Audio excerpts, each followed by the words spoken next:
Come on, everybody, it's time to listen in to an actor and a teacher who love their wrestling. No more division, forget those prejudice. The Wrestling Connection is here with Glenn and Chris.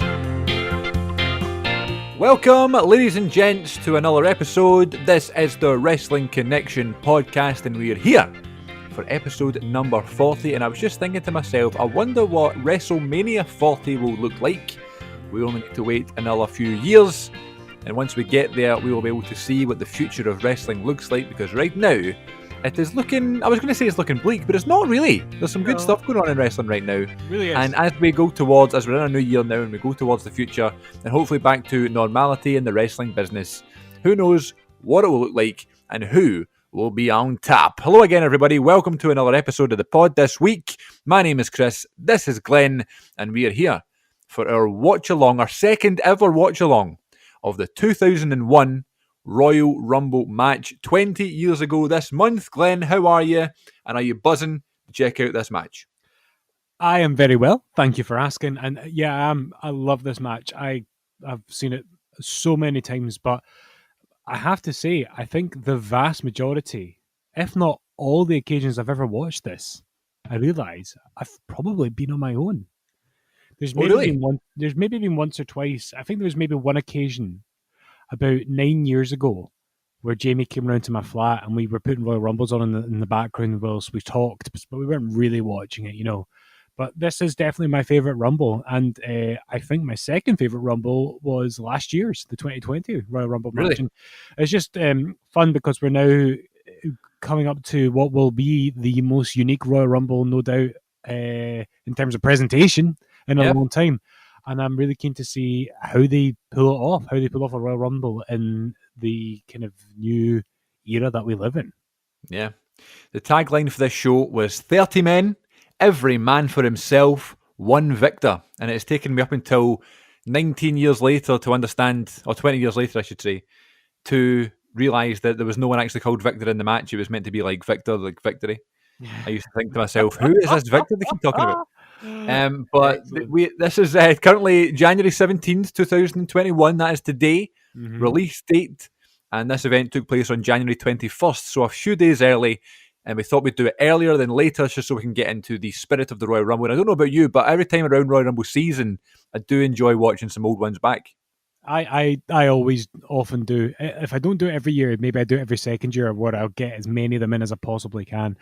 And there's always ones that I won't like watch them all sequentially. I'll pick selected ones so that there's always one or two the next year that I haven't seen in a while, if that makes sense.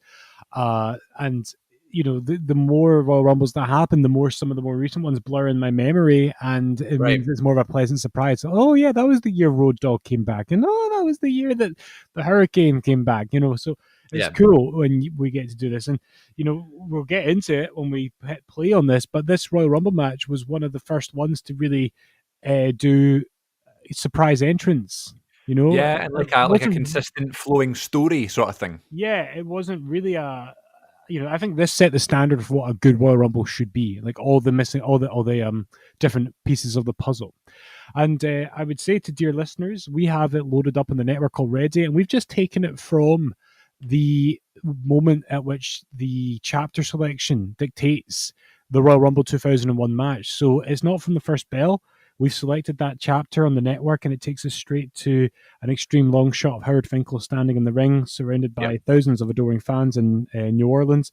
And my exact time stamp to the second where I paused it is 1 hour, 44 minutes and 54 seconds, dear listener. And I'm about to say something that's going to annoy my dear friend Chris, because I think as a precaution before we get started, I should quickly have a toilet break. Okay, well, I'll tell you what, we'll go for a toilet break, and whilst we're away, the listeners can get it, what's the word? Teed up? Yeah, get it. So listeners, get it queued up. You have the jingle. I'm sorry to tell you, dear listeners, that the amazing jingle that we debuted last week for Moment of the Week, we will not be hearing this week, as we are saving all of our airtime for this watch along. So please stop atting me on Twitter. Right? You will get that jingle back next week. Okay, don't worry about it. Go pee, and we will be back in a couple of seconds. Listeners, get it queued up. 1 hour, 44 minutes, 54 seconds, and it's time for the Royal Rumble match. You are really good at that. Right, I'm off to pee. Cue the jingle, Chris. Toilet break.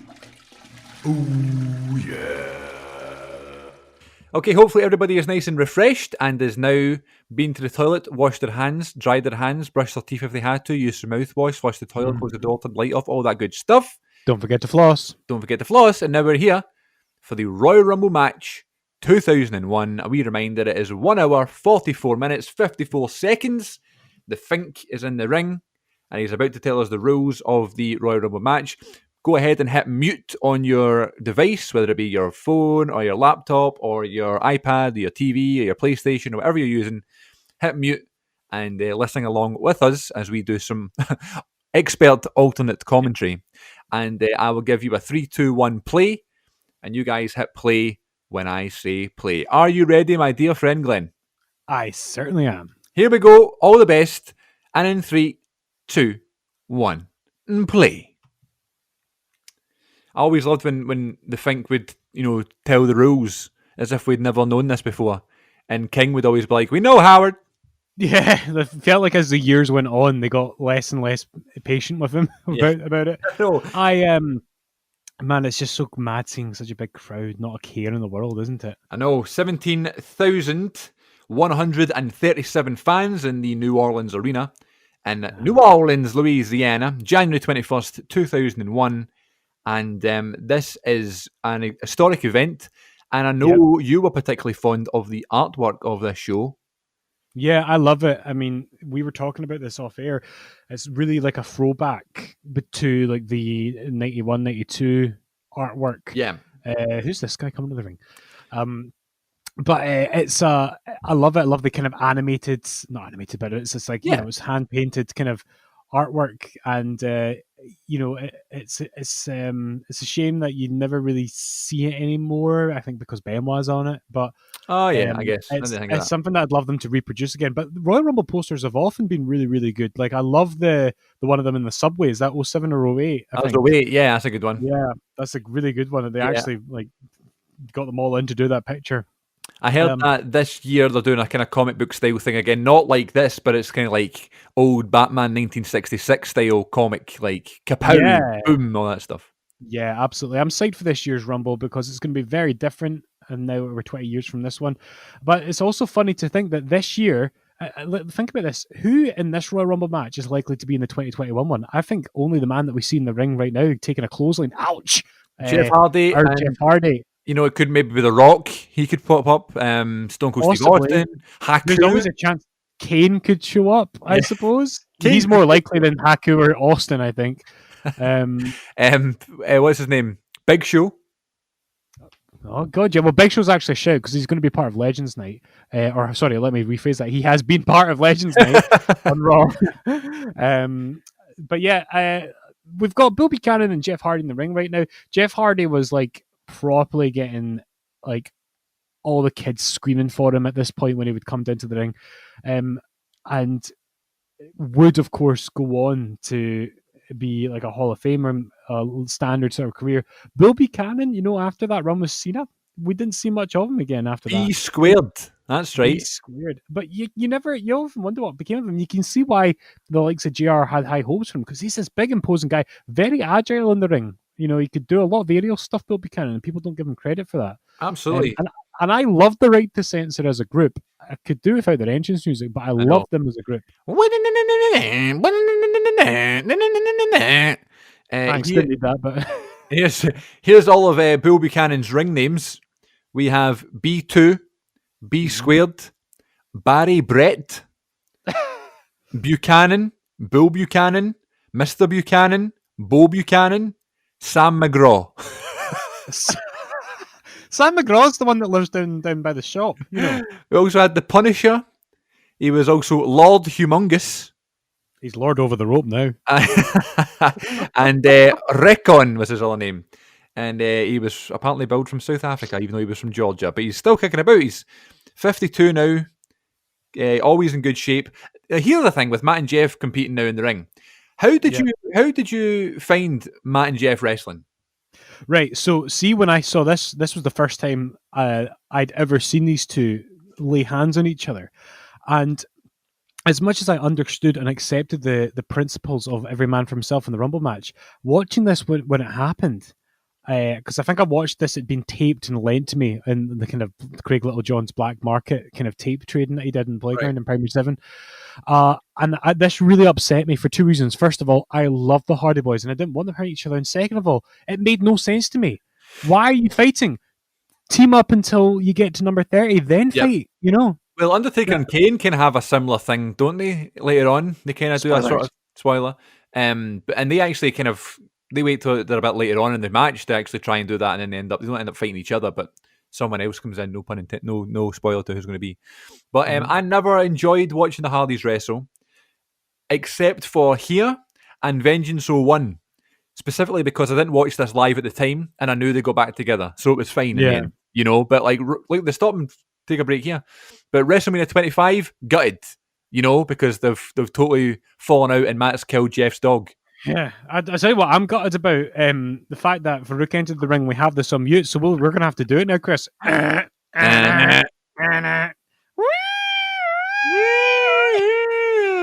And we've just lost anyone who was listening to this. Did you ever have the APA's best-selling T-shirt, which was APA, which stood for Always Pounding Ass? God, no, I didn't. But yeah, oh, by the way, can I just ignore? I've just clocked the guy in the third row who's dressed as a Right to Censor member, who I used to always enjoy watching when I watched this back. That's Rick, isn't it? The same guy. Is it? Is it Rick, the same guy? Well, I've never seen him without his red hat. Yeah. I guess he's dressed as a Right to Censor member. Yeah, there he's standing up again. Oh, Swanton. The most prettiest move in all of wrestling, right there. Love it. Very gracefully done. I mean, I'll see everybody doing a shooting star press and a 450 and all that stuff. All these guys in AEW and New Japan and stuff. I don't think anything will quite beat Jeff Swanton. The thing that comes closest to being pretty like that would maybe be Rob Van Dam's 5-star. But other than that, like those are the two, man. Like I used to love the sort of hang time, the air time. Are they going to fire? Are they just going to undress? We've got to take our tops off. Do you remember that line though? Are they going to fight or are they just going to undress? Yeah. Me and Glenn are sitting here watching this in our respective houses shirtless now because Matt and Jeff are doing so. Are you kidding me? I'm in the loft right now and the heater's off. Well, I'm sitting here naked, so anyway. Oh God. You didn't know I did the podcast in the nude, did you? Don't you live with your family? No, they're away home bargains. Wisp on the wind as we're waiting for number 5. Oh and my it is, oh God, I had no idea who this person was when I was younger. I was about to say, this is how I learned who Drew Carey was. Yeah, me too. And he was here to promote the fact that because Drew Carey at this point was most famous for presenting Whose Line Is It Anyway in America. And he was promoting a pay-per-view improv comedy special. But it's still one of the most bizarre celebrity interactions ever. Well, sign guy holds up a Carey 316 sign in the front row or the third row. And you know what? He's in the Hall of Fame because of this.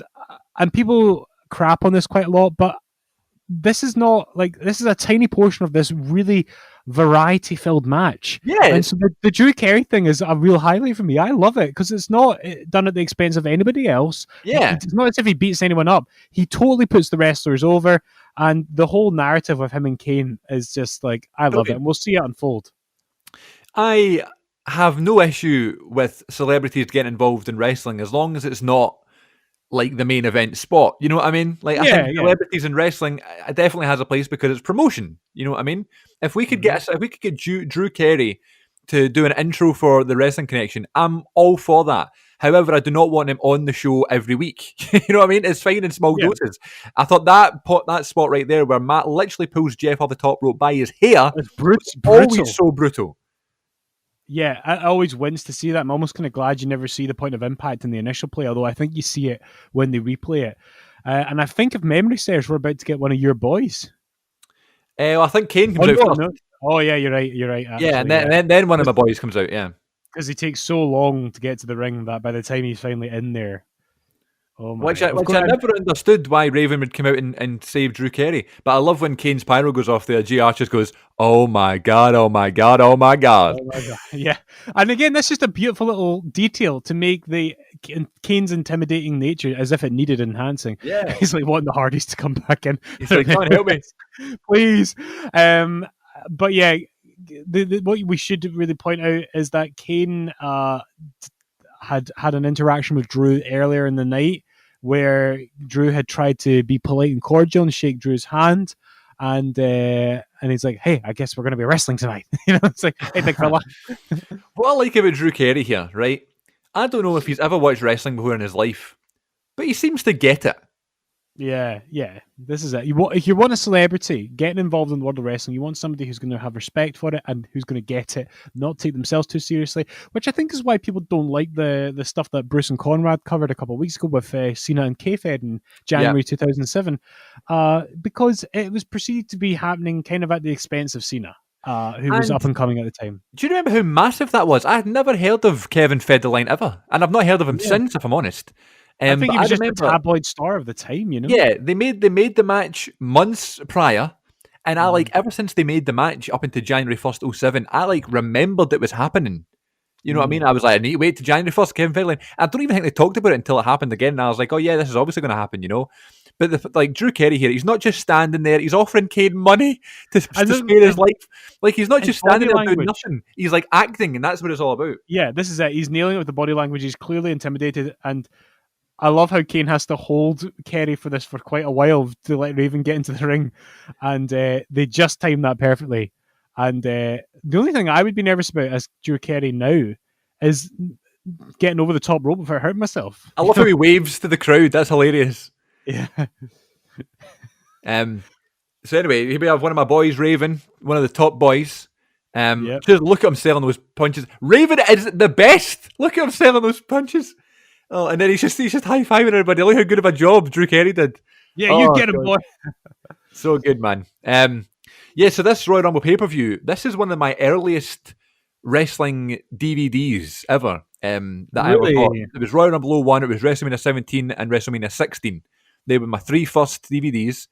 And then the first one I bought on my own, well, not bought with my own money, but went to the store and bought it myself, was King of the Ring 2000 on VHS.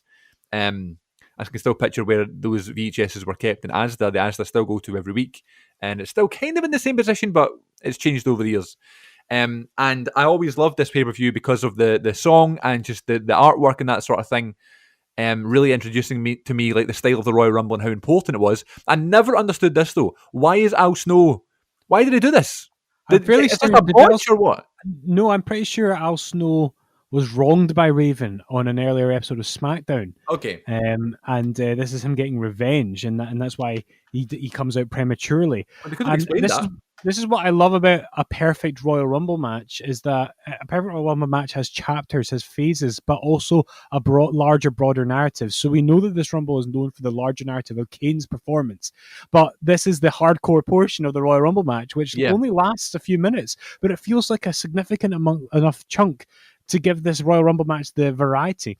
In an earlier promo in this pay-per-view, The Rock describes the Royal Rumble match in principle as a big pot of jambalaya because of all the shapes and sizes of people in the match. But in terms of tone and pacing, it's got that same jambalaya-esque variety.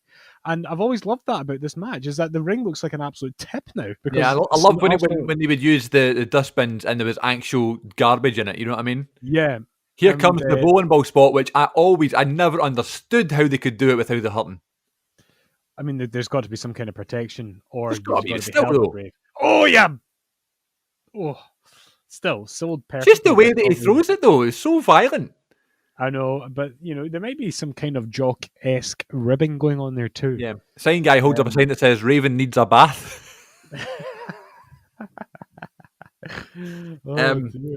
We have here on the rest of the show, we have the Dudley Boys versus Edge and Christian for the tag titles, and an unbelievable tag match with the crowd going banana, as the late great Pat Patterson would say.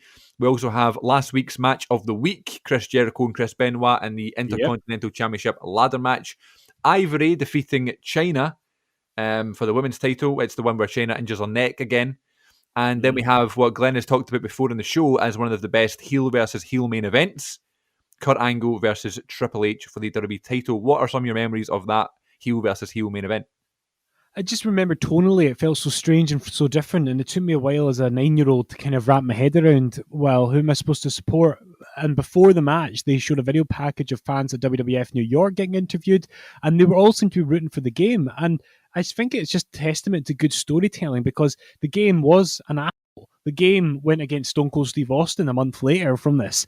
So there's no question that the Triple H was a bad guy and that we should all hate him and despise him.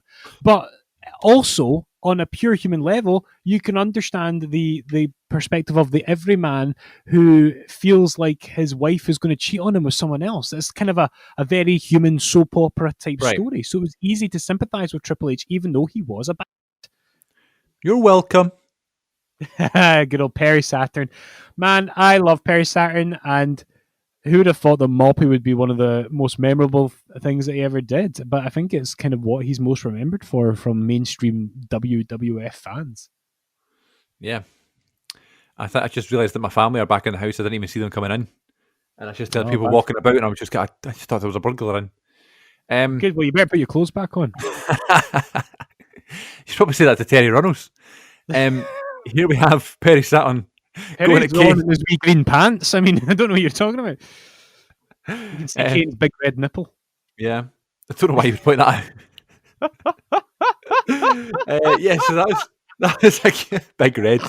That was a good heel versus heel match. I remember I sat down one time with my mate Paul, who you know from the By the Way podcast, and we would have been like 10 and 9 years old, and me and Paul sat down and we commentated this entire show together. Really? In American accents.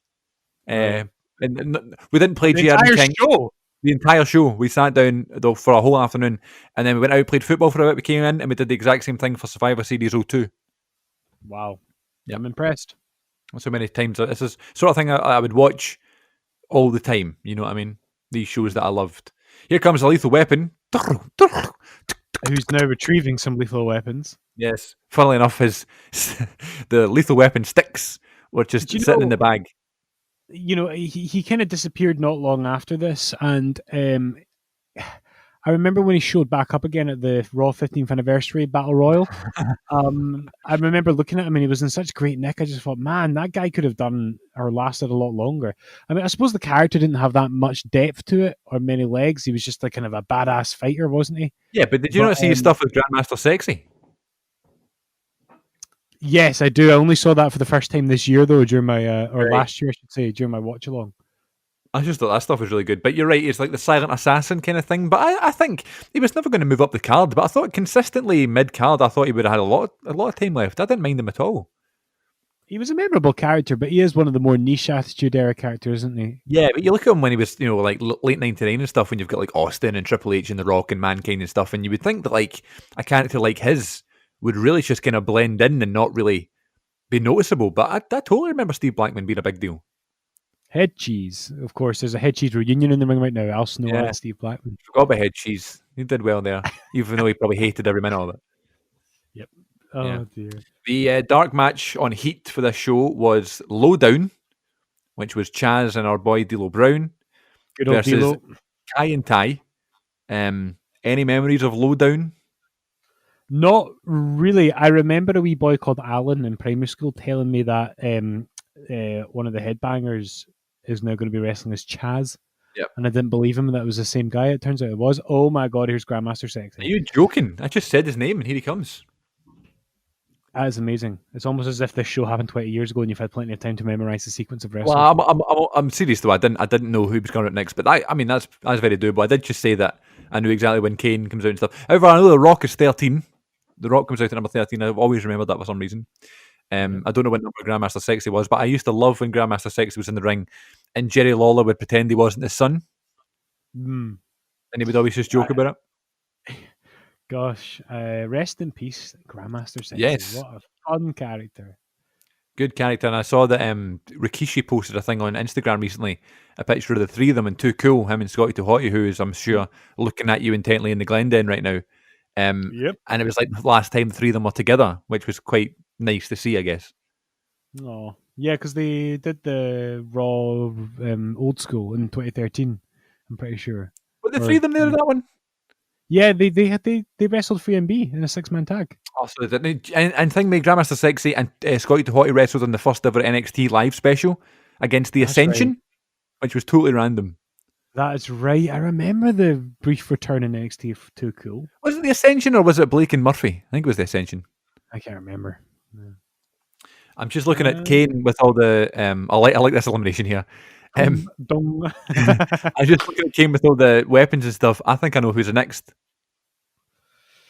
No, let me try and guess. It's not Goldberg.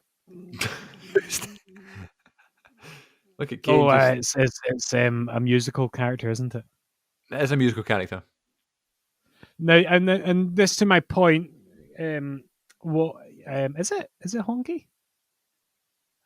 Yeah, it is. It is Honky. And this to my point, was like one of the first kind of, as far as I can recall, or maybe the first of the modern day surprise returns. Because let me think about it. There was nothing in 2000. Well, there was Bob Backlund. Bob Backlund, that kind of counts. Yeah, that does count actually. He'd kind of been on the show, kind of, didn't he? He was like training Kurt Angle, was he? I don't know. But then also in 98, there was the Three Faces of Foley. Don't know if that counts. Yeah, it's surprising, but not a surprising return. But I love Honky here. I know you all want to hear me sing my song.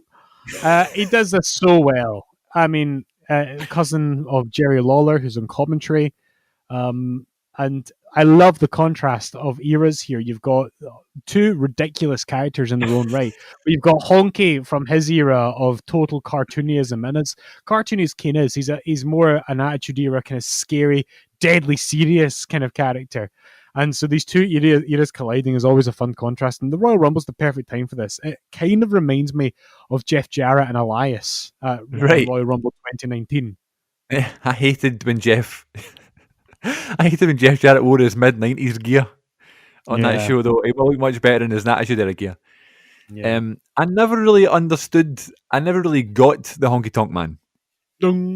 He was just like an annoying, irritating heel who used all the tricks in the book to win, so that when he finally lost the IC belt to the Ultimate Warrior, it really meant something, and it helped Warrior because it was always going to be a big deal when Honky finally lost that belt. Yeah. And it's a shame he couldn't hold on to this Royal Rumble performance as long as he held on to that belt. But he is gone now. And again, to your point, the hardcore section is well over by this point, and the Honky section feels like another wee interlude. It's like the match you put between two main events. Here we go. Before the tone picks up, and the tone has picked up, and things have gotten a lot more serious now because this little-known wrestler called Rock the Dwayne Johnson is heading to the ring. Oh, look at him. I mean, the pop and stuff, and now it's just him and Kane. And that's why everyone loved the 2020 Royal Rumble, because it was a story. And there was different chapters in it, just like this one. I think a lot of the, sort of more fun Rumbles are just the ones where it's like boom, boom, boom, boom, boom. People getting thrown out, people not being thrown out, blah, blah, blah. But like this one, and I think 92 and 2020 and 2018 and 2008 and that sort of thing, they all have like different portions of the match, and that's why those ones go down in history. So I'm very interested for this year's Rumble in 2021. I can't believe we're a Rumble season again, though. I know. It always feels that little bit more exciting when you realise that TLC's been and gone, and the next pay-per-view is the Royal Rumble. It's almost too much, though. I'm kind of like, what? Like, we have to digest it all again, you know what I mean? It's like trying to the Royal Rumble match yourself, but then also you get the second Royal Rumble now with the women's one as well. It's just loads of content to intake. I'm always I'm really happy that we get 2 Rumble matches now. Absolutely. I suppose it's more challenging for all the wrestlers to have a bit of variety, but I mean I've always thought that when we started getting women's Royal Rumbles as well, that it was going to bring out the best of the Royal Rumble, because I think some of them in the last decade have been a bit lackluster, or inconsistent, and there is no real strive for originality. But now you really have to be original because you've got 60 wrestlers trying to do the same thing. The Rock told me a funny joke. It was a real thigh slapper. Is that from your stupid book? Actually, no, I'd literally just thought that myself, but it should be in the joke book. Here comes the Good Father, which I thought was brilliant. Tag partner of The Rock as well. That's right. Charles how many gimmicks did he have, man? It's crazy.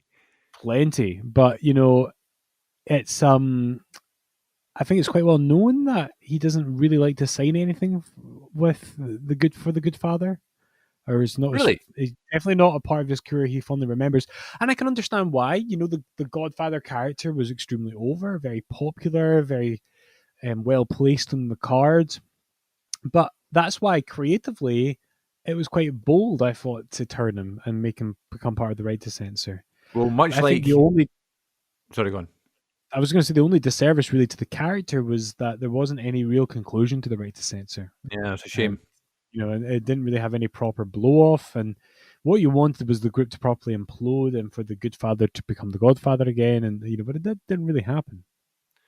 And much like the I mean, he Good did Father's eventually. short run as the Good Father, he was in and out the Royal Rumble in a flash. In a flash. Now, in my figure fed when I was 9 years old, around when this happened, Kane and The Rock were a highly successful tag team called K Rock. oh, that's brilliant. Tell us more. Well, they were the kind of unlikely duo. I think it started because at that point I did not have an X-Pac figure. I would eventually, and so whenever they would cross paths again, like months and years after they broke up, there was always this undercurrent memory of the fact that they were once pairs. And it meant when they finally reunited to take on the Austin twins, Steve and Mike Austin, it was a big deal. Oh my God, this is the best Royal Rumble moment in history. Look how quickly Taz is in and out here. I'm so sad about how I always loved Taz, and this is such a shame. Why is he so quick in and out? I don't understand. You think about 1 year beforehand, he comes in Madison Square Garden. Ouch. You wonder why he bothered putting his boots on for that. I know. He comes out to Madison Square Garden and defeats Kurt Angle, and here he's just kind of. It serves its purpose in the narrative of the story. You know, Kane and The Rock are two Goliaths going at it, two equally matched main eventers, both hungry for the same thing, two realistic winners of this match, two plausible winners, I should say. My crap is bigger than Taz. Do you see that from Singai? Terrible. Absolutely terrible. Oh my God. And do you know what? Probably just as well for Taz, because now he's barely broken a sweat. He can go back home to Red Hook and enjoy some fine wine and maybe something from the Honey Eatery. Get a scone, a wee profiterole, something nice like that. Something very nice and fragrant. Yeah, look at Kane. I never noticed that for Kane trying to escape. There's something so funny about giant Kane trying to stay under the top rope because it's so That's difficult like when for I him. try and give my dog over to the vet. This thing guy having a fit. Yep. Apparently, Kane's glove was always dead smelly. Really? Yeah, his mask wasn't too bad like Vader's, but Kane's glove was extremely smelly. So they used to say. He used to spray it with Febreze. What happened there? Did something happen to your? Yeah, no, that's a known thing on the network. Is that it does this? It kind of jumps like this because the Attitude Era podcast covered this, and they had the same problem. It kind of clips back when it repeats to Taz. Really? It repeats the Taz thing. It has a weird wipe, and see if we had the audio on. The audio goes weird there as well. I thought maybe it was a replay. You know what I mean? It was a replay, but it was just presented in a weird way. That is weird. Rock and Well, Kane are on the ground, and here I don't know what number this is. Here comes Dan.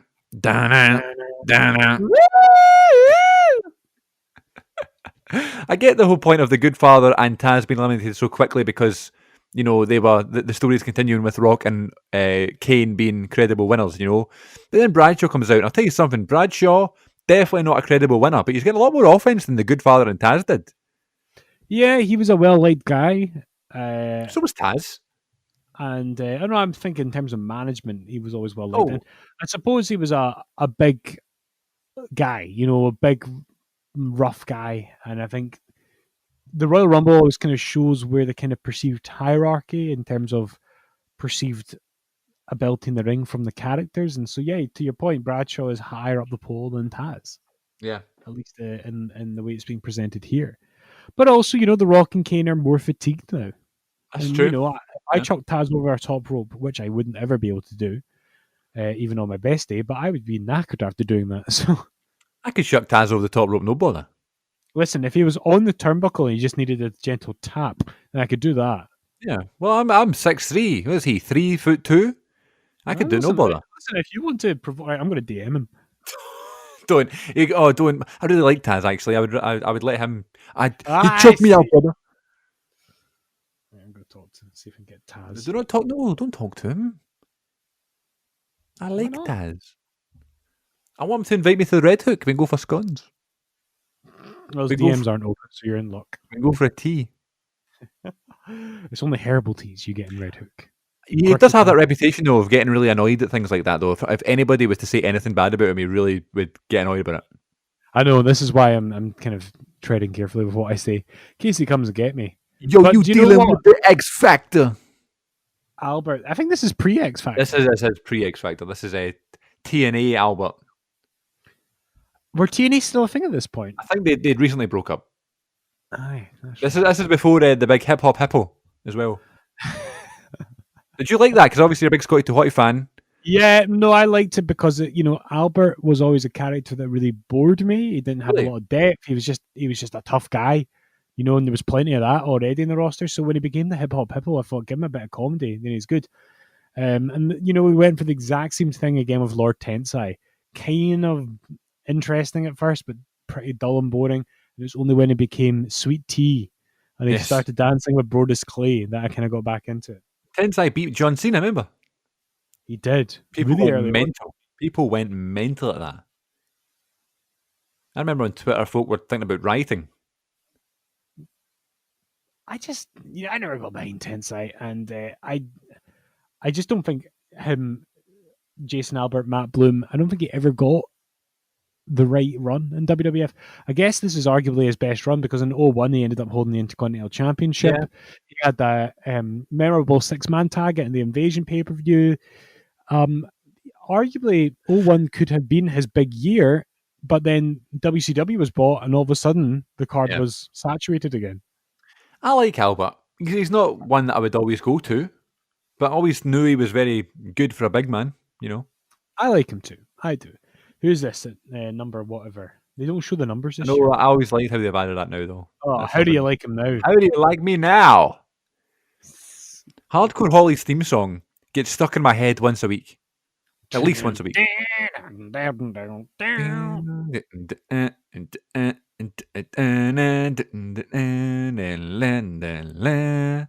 love The it. man who once wrestled in the garage in Glasgow. Yeah, I missed that one. I'm sure he was a good fit though for ICW. Yeah, I missed it too. It was a bit raging. That would have been a cool one to see. Sparky Plug, the Big Shot, and once challenger for the WWE title at Royal Rumble 04. Yeah, I liked that feud with Lesnar. Yeah, so I did I. mean, you knew he was never going to win, but it was a story that made sense, so I'm all for that. I told you on episode 30, which was 10 weeks ago now, my God. We were talked about the wrestling figures episode that I purchased a Hardcore Holly Ruthless Aggression figure for one of my mates in primary school, and he made them as world champion in his figure fed, and I was raging with him. He just I was doesn't like, know what's... You cannot make Hardcore Holly the world champion. And he's like, why not? He's like, use your imagination, Chris. Well, I suppose I made Perry Saturn the world champion in mine. I made Maven mine. And this is pre-Maven as well. Listen, I'm not even joking here. I know Maven's my boy. We talk about Maven a lot. Maven eliminating The Undertaker at Royal Rumble 2002 is one of my favourite Rumble moments ever. Agreed. Same. Absolutely. Look, there's a candy floss man going for the audience. Oh, yeah, I used to like seeing that. You don't see that kind of stuff anymore. Maven from Tough Enough. Classic. He was. I always forget how long Kane stays in this one as well. And I know one of my favourite podcasts, OSW Review, when they did Royal Rumble 2001, they had like a Kane hair frizz meter.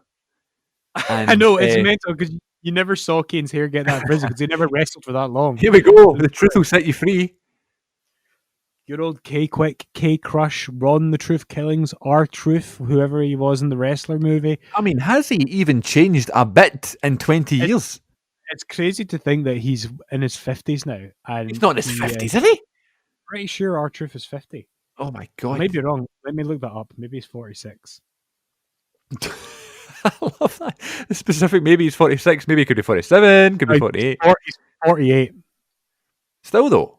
He's about to turn 49. He was born on January 19th, Wow. which is also my wedding anniversary. Is it? Oh, happy anniversary. Yeah. And your birthday is February 19th? No, the 20th. Oh, really? I knew it was that. No, he didn't. Well, I knew it was 19th or 20th. I know your anniversary is when your birthday's the other. Charles. Are you excited for your birthday? I am. I haven't Big really 3-0. Yeah, I haven't paused to reflect on the fact that my 20s, which started with me, literally began with me headbanging in my flat when I was at university, wearing an extra small size shirt with long flowing hair, will end with me probably doing nothing in particular of any great substance because of the fact that we live in a COVID world. Um, my dad told me that I remember asking my dad, who's 62 now, but I remember asking him when he turned 50, like, is that scary? He's like, no, none of them are scary. The only scary one was 30. But I don't feel scared. I don't feel like I'm I losing think it's anything or because gaining anything. you're very content. You know what I mean? It's not as Yeah, if you're losing any. You're not losing your youth. You know what I I mean? suppose. Yeah, You're got a good job. You're in a house. You got a wife. You got a dog. Like all these things. It's be different if it was 30 and it was like you still had your life to figure out. You know what I mean? I suppose. Yeah, and I guess it shows me that I have a lot to be grateful for. Poor Val. You know what, I was gutted that Val Venus never changed his name in the right to censor like the others, Val but no one else Venice, did. Good for Val censored. He should have been, or Val. Venus. But yeah, I I just I don't know. Yeah, I guess that is it. I'm like, I don't have any crisis about what I have or haven't done by 30 because Yeah. I do feel like if I died tomorrow, I've had a happy life, and God, it's kind of a morbid. it's not supposed to be more, but it's supposed to just be reflection of my Yes. gratitude, Yes. But I'll have enough candles on my cake for every man in this match. Fair enough. Fair enough. And we're even talking about the good father in Taz.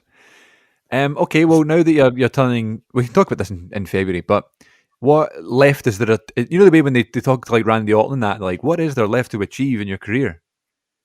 What is there left Well, for Glenn to achieve? He's got what in everything. life? God, I don't know. Yeah, I mean, I'd like to get honeymoon eventually. You're like Billy Gunn. You got it all. Damn it. Damn it. On occasion, my reflection. Yeah. Um. Yeah. I don't know. I'm. You know. I want to. I want to just be better at everything I'm already doing. I want to be a better teacher, a better Yeah. podcaster. I want to be. Uh. I would like to be a bit fitter, a bit more healthy in my 30s because now's the time I really need to start looking after myself. Here he is, Oh the yes. European champion, William Did you Regal. see that? He was running, and he like saw somebody, and he pointed and waved to him. Oh, it was brilliant. One of the most underrated ever, I love William Regal. and one of the most He used to underrated theme annoy songs me. ever. He annoyed me so much when I was this age, at 9 years old, watching this for the first time. I hated him. He was such a good heel. Yeah, doing his job right. Yeah, absolutely. Oh, I delighted in booing him. I was so glad he turned heel again in time for Rebellion 2001, which we're going to do some form of watch along for this year, folks. It is happening. We're going to do the whole show. I hope we'll do something. It doesn't need to be the whole show. No, necessarily, but no. We're doing the whole show. I've been wanting to I do it for want years. I want to get my boy Robert involved, and I'm hoping that by November he'll be allowed to come up to the Glendon. He's only about 5 minutes. He's a stone's throw away from me right now. But I want to get him up here so that we can all sit together. I'll try and figure out the technology, and we'll make it work. Yeah, well, hopefully in November, then I'll be able to come visit the house anyway. That would be handy if you could just come round in November. Get Robert round. We'll all sit in the Glendon, dead cramped. You'll need to watch your head, by the way, because you're very tall. We'll all watch it together, and we'll all record it together, and we'll have a gay old time. It'll be wonderful. Yes, looking forward to it. I'll bring the mic and we'll sit round at round table style like we used to do on the Good Bit, and Absolutely. we'll watch Rebellion 01, even if it's a bonus episode, because I don't think anybody, like all the thousands of listeners, will want to watch the whole show with us, but we'll see. Nice. So, of all the people in the ring now, other than The Rock and Kane, who realistically, do you know what I mean, was a credible threat here? I mean, I think at this point in the WWF, it was unlikely that you were going to get a curveball Oh, yes. winning, because I think about in 2011 when Del Rio won, that was still a wee bit of a curveball as much as he was on the up and up at that point. Yeah. But really, The Rock and Kane is the only one. I would argue at this point in his career, maybe Test, because he always had great momentum Yeah. around this time. But realistically, it was one of the two. And going into this pay-per-view, the three favorites were Rock or Austin or maybe Undertaker. But I think anybody who was maybe like an adult who could see the writing on the wall knew that the big match was Rock and Austin. You know, now that Austin was back, Rock had his year on top without Austin there in the shadow. It was going to be a very different landscape to their last WrestleMania encounter in 1999. So it made sense for them to do Rock and Austin at the Houston Astrodome of all places. Yeah, so obviously you were a fan like of a few years back now, but back then, I mean, was like Rock and Austin being the main event pretty obvious, and like that was the one that made sense the most? Did you even know that at the time? No, at 9 years old, I very much remember hoping, even though I loved The Rock and I knew he was going to be in the match, I remember wanting Austin to win more than anyone because it'd been so long since I'd seen him win the belt, and I thought if Austin wins the Royal Rumble, he'll definitely beat Kurt Angle at WrestleMania. And I just assumed it would be Kurt Angle because he'd been on this big long run, and I didn't anticipate The Rock taking the belt from Angle and no way out. And if I had, been an adult at the time, I probably would have seen it coming more. I think it would have been a bit more predictable. But Maybe as a child, threat, maybe, I don't know. yeah, I was lost in the narrative, so I distinctly remember like putting my four favorites. It was Austin at 1, Rock at 2, Taker at 3, and Kane at 4. Any of them, really, all I wanted out of WrestleMania 17 was for Angle to be beaten. Oh my God! Here's the returning Big Show. Didn't see this one coming, folks. Yeah, you won't see it coming. Sorry.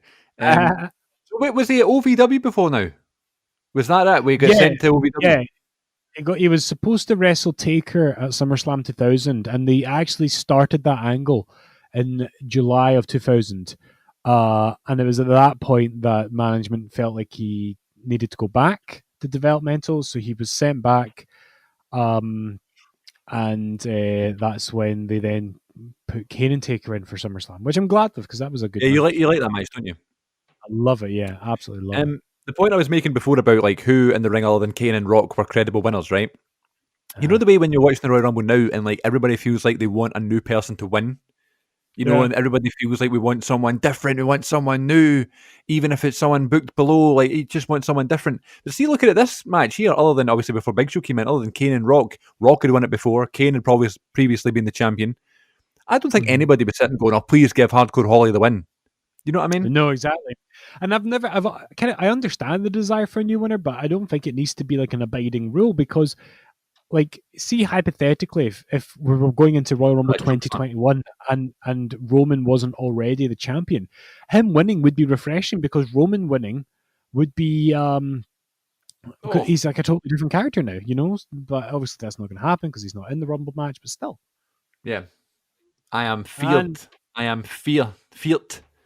that we're going to get a Goldberg Royal Rumble win this year because there's no fans and they can literally do anything they want. Absolutely.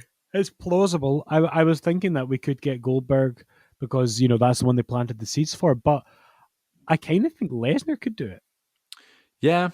Because Lesnar and Reigns is once again an intriguing match, and that's going to headline a WrestleMania again, I'm sure.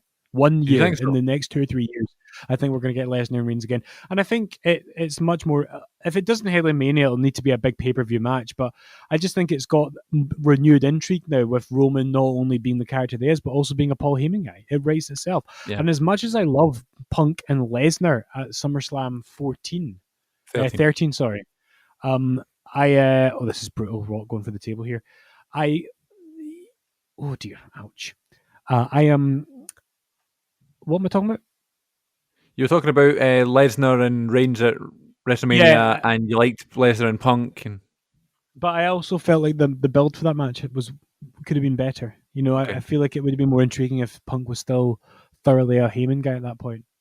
What were they setting up here with Big Show, chokeslam, and Rock through the table there? I initially wondered if they were going to do like Big Show. Clearly the plan is Rock and Austin. You know what I mean? Yeah. I wondered though if Big Show was going to maybe be part of the main event at No Way Out, a 3-way or something, but right now he's just peeved off. Because do you know what I think it is? Actually, I've refreshed this. The reason why that happened is because Big Show's this returning star. He's had time off. They want him to be a big deal, but The Rock has just immediately eliminated him. So they wanted to give him one last bit of dominance. So he Yeah. takes out The Rock. And also, Royal Rumble 2000 ends up being Rock and Big Show in the final two. Absolutely. And it's like, oh, Big Show can't believe that The Rock has eliminated him the second year in a row. That may have been part of the story. But, I mean, these are things that when you really think about them and stuff, you go, okay, that makes sense. But you also think, like, was that the intention? You know? Yeah. Get ready Here- for the fans to go mental in a couple of seconds here. Don't you think it's mental that this was the last Royal Rumble match that The Rock ever competed in? That's crazy. Yeah. I'd love it if he came out, man. Imagine Rock came out at this year's, not this year's, next one with a crowd, and no one expected it, and he was like throwing punches on like Alistair Black and all these people. Like you'd be like, what? I mean, listen, we all want, if Rock and Reigns is happening, we all want that at a proper stadium-filled WrestleMania, Yep. at least with some fans in attendance. So not this year, in other words. Now, The Rock is still in his 40s. Now, I think that if you're going to do it, then if you can keep it a secret, get him in the Royal Rumble 2022 and have him come in at the end. You know, come in at number 30 so he's not going to get injured or anything and win it. And what? challenge Oh Roman my that way. god! What I would really want is that if we must have Goldberg and Reigns this year, I want Goldberg to win it. I want Reigns to win that WrestleMania match. Obviously, he would, and I want Reigns to continue to hold the belt uninterrupted until WrestleMania 38. WrestleMania 38 when the Iron Have a Sheik makes it massive to the ring. Yeah, finally. Yeah, what are we going to do for WrestleMania 17 in April? We need to do some sort of, whether do an in-depth review or we watch along the main event. What do you think? The thing is, when you select a match to watch along, you're spoiled for choice. That's why it's the best Mania of all time. So we'll do something to mark it, I think, because it deserves it, and it's such an iconic Mania, and you can see them planting the seeds for it, and planting the seeds for 2001 here, like this Undertaker Kane thing. Is this your This boy was coming here? Oh my god! Didn't I think I was going to go and run for a quick pee? I'm going to clutch onto my Scotty 2 Hotty doll. Now, I know this isn't going to be like again. What a pro Scotty is! He's usually happy-go-lucky Scotty, but he knows how to sell this. He's God. terrified. Actually terrified. He's taking off the jacket because he thinks that'll help. He'll keep the hat on though. He needs to get the hat on. I used to love when JR would talk about his hat having no top and stuff. That's brilliant. Oh, poor Scotty. I love him so much. We don't even get a worm in this match. I know. How did you feel about wrestlers being taken out of a Royal Rumble, or taking a wee break, like The Rock getting choke slammed, and then Reigns getting taken out that 1 year, and Lesnar being taken out that 1 year? I don't mind it at all if it fits the story, fine. And what bothers me is people, depending on who's doing it, have different standards about it. So The Rock does it here and nobody cares. Right. Because they're taken by when Roman does it, it felt ridiculous, didn't it? And Well- people were chanting, Roman sleeping. Aye. Well, my problem with that's not the reason why I didn't think the Roman one worked. I thought the point of putting Roman in number one in the Royal Rumble 2016 was to show how great he is, and go the whole way to the end and whatever. And I just thought it would have worked wonders for him. But then taking him out, it didn't upset me, but it gave all the Roman Reigns haters or whatever another reason to boo him and call him boring and he can't handle it for an hour and all that stuff. And I just thought it was a perfect excuse to make him look like this amazing star as we see Kane's hair frizzing at a ridiculous level. And that's why the Royal Rumble Roman Reigns scenario annoyed me, because I was like, he could have easily won over so many more fans here. What we really want is a hair off. Kane, I don't know who this guy is. Kane versus Look Sting. at the fans! Oh my god! No. So you know Sting's here at WrestleMania 31 versus Kane's here at Royal Rumble 2001. A hair off. I think. Oh, I here think he it's- is. I think Sting's hair looks funny now in AEW. I know whether he's kind of got the kind of old wizard kind of look now. But Yeah, he does. Triple H. Triple H, he was kind of the temporary babyface. Yeah. Look, there's Scotty in the background going home. Here they just are that still. setting up No Way Out, the 3 stages of Hell match, which won Match of the Year in 2001, which I was also raging about. It's a great match, but It is a I don't great know about match. Match of the Year. It is a great match. It should have been on the top 10. Look But, at everyone who's in front of the fans right now. Austin, it's Triple H, Kane, Undertaker, and The Rock. Scotty to Hottie. What a show to be at. I know. crazy. And just to think Haku's still to come. I know. And also Oh. Rikishi, we should point out that Rikishi won the right to be number 30 in this match. So we all know Rikishi, and this is the attempted Rikishi heel turn, which I was all Yeah. for. And I know you were as well. I was, yeah, because I like adding a bit of depth and development to the character. Now, it would have been easy to keep him as a babyface, but how much further could he have gone, really, as a babyface in this climate with this card? My bloody stream is starting to buffer again, which is annoying. It keeps pausing, but we'll just have to we'll keep going with it. Yeah, I'm kind of frozen on Triple H picking up bits and pieces to hit Steve Austin. All right, well, I'll keep going because I don't want to. The viewers at home. We'll keep it going. The viewers. Here comes the one Billy Gunn. Is he? I'm a few seconds behind you now. Oh no! Yay! Sprinting to the ring, Billy Gunn, right? And this was like they would always give Billy Gunn a big push, like winner of the King of the Ring or whatever. And then this was like the most recent push for him. And I thought he makes it to the final three this year, doesn't he? I'm sure he does. Yeah, I'm sure he does. Yeah. Why don't you go for a toilet break whilst hopefully the video catches up for you? Right, we'll entertain the audience at home, folks. And I don't know what I'm going to say. Here comes Kane now with the clothesline. Here you go.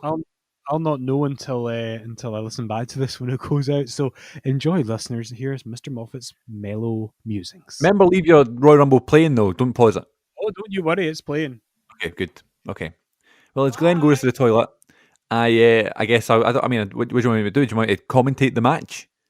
I don't know. What can I talk about? Oh, we could talk about what we're getting Glenn for his birthday, even though it's in February. And just because we were mentioning it there, I was just thinking, what am I going to get him? I think I know what I'm going to get him. I'm going to get him a lovely piece of jewellery. I'm going to get him a necklace that says "Friends for Life," like the NWO kind of symbol, for life. Big DDT on The Rock. I used to love when Taker did that running DDT, and The Rock was one of the best. The Rock is the most underrated, not the most, but one of the most underrated sellers of all time, and it shows through his acting chops, because he's an actor now, in case you didn't know. The past like 10 minutes of the Rumble match here, kind of, we were talking about the story aspect of it and that sort of thing. This is the past 10 minutes, definitely before Taker entered, was just like filling up everybody and waiting. Here comes Haku. I can't believe Glenn's missing Haku. The fans absolutely go mild. This was the big return, like everyone's talking about. Haku's coming back, one of the toughest men in the history of wrestling. And everyone was buzzing for Haku coming back, and the commentators, JR, screaming, "It's Haku! It's Haku!" And the fans have literally no idea who he is. They've forgotten who he is. They've forgotten that he was in WCW 2 months ago, because WCW is still very much in existence at this point, not doing very well, and it would go out of business 2 months later. But it's funny to think this is like pre-invasion, pre-alliance, and that sort of thing. So we're still like WWF through and through. And I'm sure Haku ends up turning babyface later in the year with the alliance and that sort of thing. And I'm sure Haku pops up every so often and has like wee six-mans in that with like Sean Stasiak and Mike Awesome and Just Incredible or whoever came over from the alliance. I don't know. The thing that kind of gets me about Haku is that, I'm back by the way, is that he was on WCW's January 2001 pay-per-view. He was wrestling in the WCW Hardcore Title Triple Threat match about a week earlier on their pay-per-view. Right. And then his contract expires and he shows up at the Royal Rumble once again, no longer Meng, but as Haku. Meng. That was it. The years before, there was a no compete clause. Remember those? You can't compete for like 30 days, then they'll extend it and that sort of thing just to be petty. This was like contracts up, show up on Monday, which I thought is bonkers to think about. It's fun that way, though, isn't it? It's fun. You never know what to expect. Yeah. The thing that's quite sad for me, and you may have mentioned this when I was urinating, was that it's just kind of a bit of a shame that there's virtually no reaction for Haku. And, he is a former WWF star. He had just been on a WCW pay-per-view, but, nobody was watching WCW at this point. And that's the sad fact, is that most wrestling fans just ignored the product, and if they had a familiarity with it, it was with the very main event of WCW and not much else. So somebody like Haku, it's sad but understandable that he didn't get much of a reaction here. I'm a bad man. I do bad things. I'm a bad man. I eat bad food. I go to bad restaurants. I do bad things. Look at Rikishi selling those punches. And Tell us about. Austin's so covered in blood. It's I know, unreal. great blade job there. Boom. Tell us about your interaction meeting Rikishi again for those who are new to the show. For those of you new to the show, go back and listen to the full story. But when I was 12 years old, I was in an airport in Oakland, California, and I went looking for my brother who'd gone missing. And I happened to actually have a copy of WWE Magazine, which had a feature of Rikishi on it. And I'm looking around, I'm doing a big kind of 180 loop, or 360 rather, doing a big circle trying to find my brother. And I turned around, and sitting on a chair right next to me was Rikishi in a big leather jacket and all in black. Unmistakably Rikishi. I mean, he's hard to miss. Bleached hair, sunglasses, and this is all free. So he was, wrestling on SmackDown at this point. And I then absolutely crapped it. Ran back to my family, my cousin Nikki, and my dad, and that. I finally got my brother Lewis, and I said, "Lewis, I think that's Rikishi over there." And his reaction was, "Don't be so stupid." He goes up to look at where I pointed him to, and he comes back pale in the face and goes, "Oh my God, I think that is Rikishi." And long story short, with some motivation and encouragement from my older cousin Nikki, who was an adult, then, and still is, strangely enough, she encouraged me she came with me to come up and meet Rikishi, and I still have the signed magazine to this day. He was very polite and courteous, and it was my first ever wrestler interaction. And it was a big deal, really meant a lot to me. Do the interaction. Like, what did you say to him? Excuse me, I'm sorry to disturb you, but you look a lot like a wrestler I know. See, I was worried that if it wasn't Rikishi, that I'm telling him that he looks like a 400-pound man. Are you Rikishi? And he went, yes. I said, oh, well, could you then possibly sign an autograph on my magazine, please? And he signed it in a biro pen, which thankfully we had one on us. And then he asked us where we were going. And then my cousin Nikki, who, despite having lived in California for many years at this point, was still an East Kilbride girl through and through. It's like, oh, we're off to Disneyland, Rikishi. Off to Los Angeles. And so he just said, enjoy it. And then when the adrenaline wore down, I kind of felt, after you'll know this as an actor, after you've done something nerve-wracking, you feel amazing, And I remember we were lining up at the departure gate, ready to fly to Los Angeles, and Dad tapped me and he went, "There's your man." And we just saw him walking away through the airport. Nobody bothering him, and he's gone. Just as he was gone in my story, he's gone out the match. I love Taker driving away in his motorbike in the background. Wait, you'll see in a minute when your camera cuts to it. He's driving away in his motorbike. Cheerio. Why is he not indicating? I just love the whole interaction. Going, you look a lot like a wrestler I know. As if you know. I was so nervous going into that. We're about to see one of my favourite moments of this match.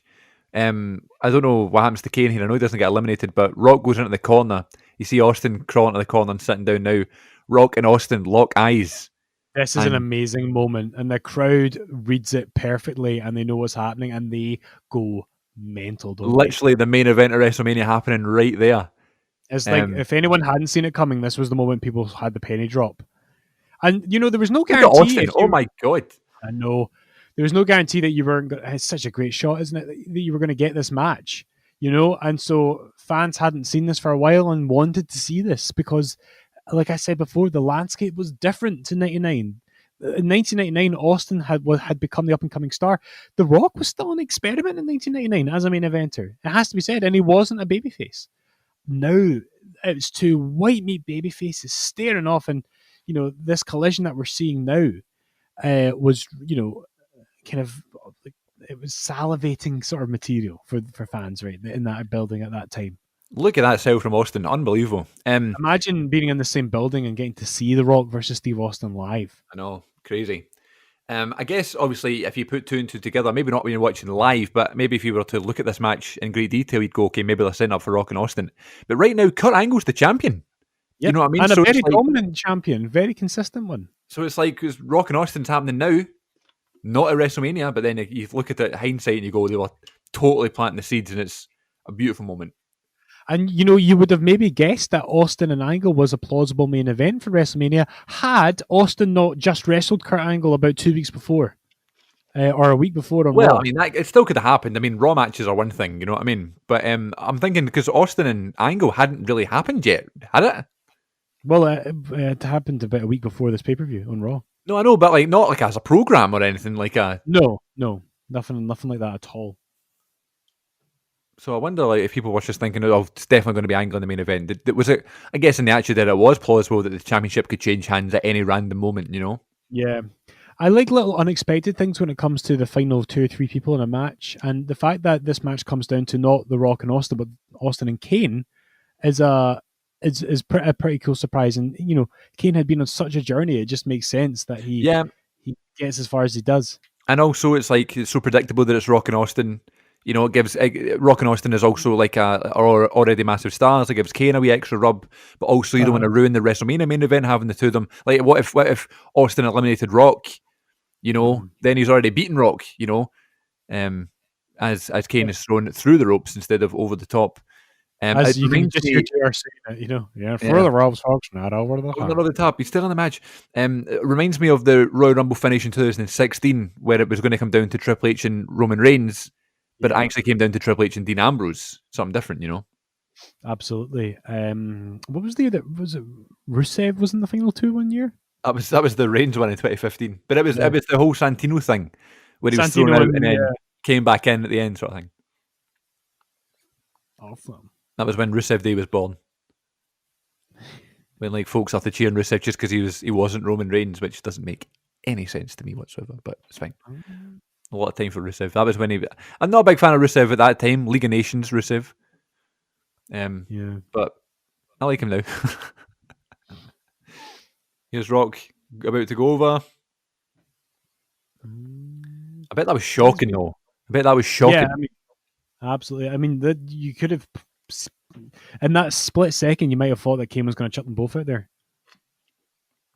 And by the way, I love this finish, by the way, with the chair. Yeah, it's just so brutal. Again, foreshadowing what happens in WrestleMania 17. Oh, of course. I think they had that in mind already. I think they had the finish already. I know Austin was I thinking think about it on the heel, Austin, but I think he probably did know that he wanted to go heel at this point. yeah. But I mean, with the His chair and logic. stuff. Yeah, well, maybe not, but I guess he wanted a more, because at this point he knew he was never going to be a technical wrestler again. So he was a full-on brawler at this point, and that's one way of embracing it, was using the chair. But like, this was a new side to the character. Austin was always vicious, but this was an even more vicious side. He really was stone cold at this point. Yeah, Look at the maybe Kane after hair. this finish with like Kane hair frizz, maybe after this finish it went so well and it looked so good with the chain and stuff, and may have thought, okay, let's incorporate that into the Mania Yeah. finish. I don't know, but I think if on OSW review when the Kane hair frizz meter, I think it was like up at like 85% now or something.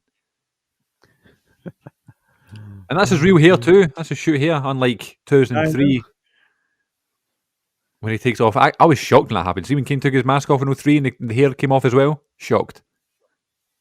And then you start wondering, was it always like that? And we know now it wasn't, but you know, that wasn't ever properly explained until the Bruce Pritchard thing, until Bruce and Conrad talked about it. Like, nobody really understood at what point Kane started wearing a wig, but it was after he came back in 02, I think. Was it really? Yeah, I think that was when he started doing it. I might be wrong there, though. I loved his return in 02 because they just kept building up to it, and then it was like every week he would have the sort of the fireworks and the Titantron would come up and stuff. He would never come out. Yeah. And then one time, Un-American's Test was in the ring and it came up and he didn't come out again. And then the fire went off a second time and he did come out. It was brilliant. Stunner. This is And a here great we finish. go to the finish of the entire Rumble match. A longer match than I remembered. I knew it was about, obviously, an hour. Royal Rumble was about an hour, but I thought it was less than an hour. There's just so much jam-packed into it, though. I think it always feels longer than it is. Yeah. Because there's so much to remember about it. But this is also an era where you would get independent journalistic photographers Yeah, I like that. I around missed the ring. it. I don't know at what point that stopped. Stopped in my lifetime, but you know, WWE never lets in independent photographers now. Maybe like the Suppose everyone HD in the era audience or is. whatever. I don't know. This is some ending. Fans go mental. Austin wins his third Royal Crowd Rumble. And it's so mental. Like, see if Randy Orton won his third Rumble, folk would be raging. He might do. He might do. It's probably Might not very gonna much do, happen. actually. What if Edge comes back Look- and beats Big Drew and then Orton wins the Rumble? Actually, this is the thing, but yeah, that could happen, I suppose. Oh god, it's so hard to know what's going to happen this year. Which is good. But congrats. Yeah, I know. I guess that's what you want going into Rumble. Unlike this one, where you kind of knew that Austin was going to win. But, then again, there were so many plausible winners in this match. What a great match. I'm glad we got to revisit it today. Where do you rank this in your all-time favourite Rumbles? For me, it's number one. I've made that clear, but what about you? I don't know. It's definitely top 3. It'd be on top 3 with this one, 08, and quite possibly 2020. But, I like 2018 as well. I like the 2018 women's one. I love 2013. I don't know. I love lots of them. 09 is great too. 07 is great. Oh, it's so hard.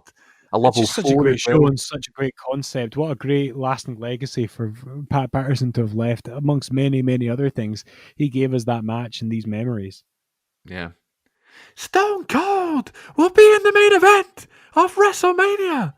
I know that from the My Way music video for WrestleMania 17. Sorry, you're not boring me. I'm just tired. Jesus. That was a long match. It was. Well, I'll tell you what, go for a wee sleep, and we will be tuning back in next week here on the Wrestling Connection podcast. Ladies and gents, thank you very much for listening. I hope you enjoyed the Royal Rumble match 2001 as much as we did. Thank you if you watched along with us at home. And Yes. until next time, I am Chris. This is Glenn. You can get us online on Twitter at WrestleConnect1, on Instagram at WrestleConnection, and on YouTube just at the channel Wrestle Connection. Until next time, folks, take care of yourselves, and we'll Please do. see you all next week. Just if you're getting close to a rope or an edge, remember to go through it and not over the top. That's my message to you. For Great success. advice. Great advice from Glenn here on the Wrestling Connection. Take care, everyone. Bye.